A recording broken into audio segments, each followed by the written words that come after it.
Hablaremos en este video de la diferenciación y la derivada. Recordemos la secante y la tangente en una circunferencia. La secante es aquella línea que corta a la circunferencia en dos puntos.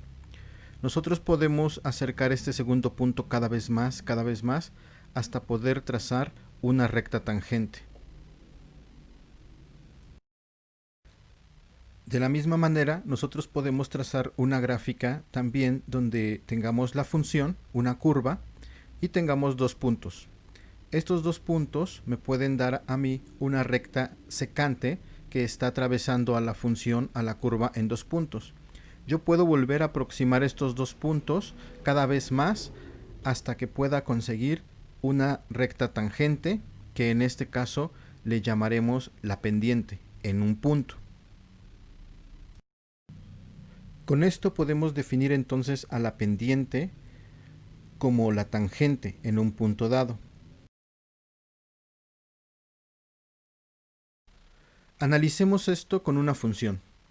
Si yo tengo una función, yo puedo elegir dos puntos cualesquiera y entonces trazar a través de ellos una recta secante. Llamemos a estos puntos P y Q. Y sobre el eje X tenemos a A y a Z. Así que tenemos al punto A, f de A, y al punto Z, f de Z. La distancia que hay entre A y Z la podemos tomar como Z menos A y la llamaremos H. Y a la altura o a la diferencia entre f de A y entre f de Z la podemos sacar como la diferencia f de Z menos f de A. Con esto podemos definir a la pendiente como el cociente entre f de Z menos f de A y Z menos A, que es H. Con esto podemos definir entonces a la pendiente ahora en términos de A y de H. Tendríamos a Z como A más H.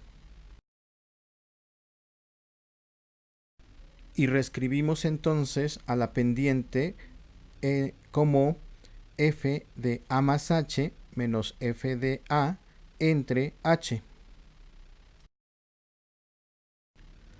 Y a esta ecuación la podemos nombrar como la pendiente en un punto de la curva. Pero si nosotros aplicamos a esta ecuación el límite y hacemos que H tienda a 0, que cada vez estos puntos se hagan más cortos, entonces podemos llegar al principio de lo que es la derivada. Con esto podemos llegar entonces a escribir la pendiente de una curva como el límite de f de z menos f de a entre z menos a cuando z se aproxima a A, o el límite de f de a más h menos f de a sobre h cuando h tiende a 0.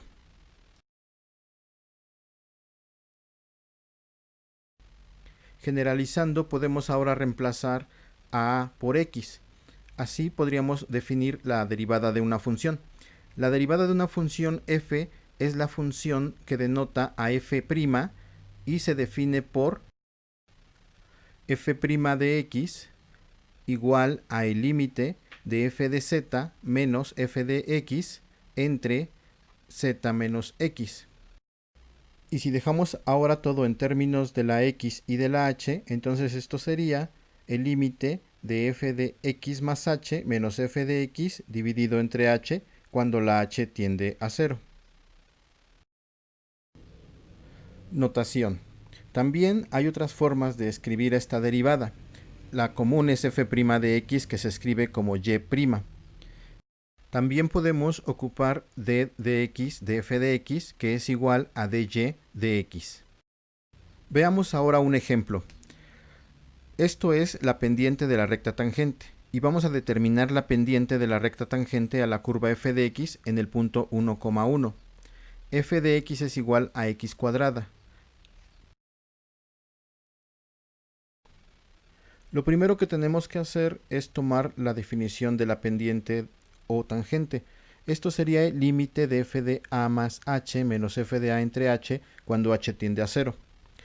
Este límite sustituido sería el límite de f de 1 más h menos f de 1 entre h. Sustituido esto en la función, tendríamos el límite de 1 más h al cuadrado menos 1 al cuadrado entre h cuando h tiende a 0. No podemos sustituir aquí directamente h porque está en el denominador y no podría ser válido. Entonces tenemos que manipular algebraicamente este cociente. Desarrollamos primero los cuadrados. Esto nos da 1 más 2h más h cuadrada menos 1, todo dividido entre h. Eliminamos los términos que podamos. Nos queda entonces 2h más h cuadrada entre h. Podemos factorizar una h en el coeficiente de arriba y podemos eliminarla. Con esto tendríamos el límite de 2 más h cuando h tiende a 0. Ahora sí podemos sustituir h igual a 0. Esto nos quedaría 2 más 0, que es igual a 2, que es la pendiente a la recta tangente en el punto 1,1. Ahora trabajemos el mismo problema, pero aplicando la derivada. Ahora sería encontrar la derivada de f si f de x es igual a x cuadrada. Primero aplicamos el límite de f de x más h menos f de x entre h cuando h tiende a 0, es decir, f'. Con esto podemos ahora calcular el límite de x más h al cuadrado menos x cuadrada entre h cuando h tiende a 0. Ahora desarrollamos los cuadrados y me queda x cuadrada más 2xh más h cuadrada menos x cuadrada entre h. Ahora lo desarrollamos y eliminamos términos. Con esto nos queda el límite de 2xh más h cuadrada, todo entre h cuando h tiende a 0. Podemos factorizar una h de arriba y así eliminarla con la de abajo. Con esto tenemos el límite de 2x más h cuando h tiende a 0. Así, ahora sí podemos aplicar h con 0 y tendríamos que es 2x más 0, que es igual a 2x, que es la derivada de f de x igual a x cuadrada.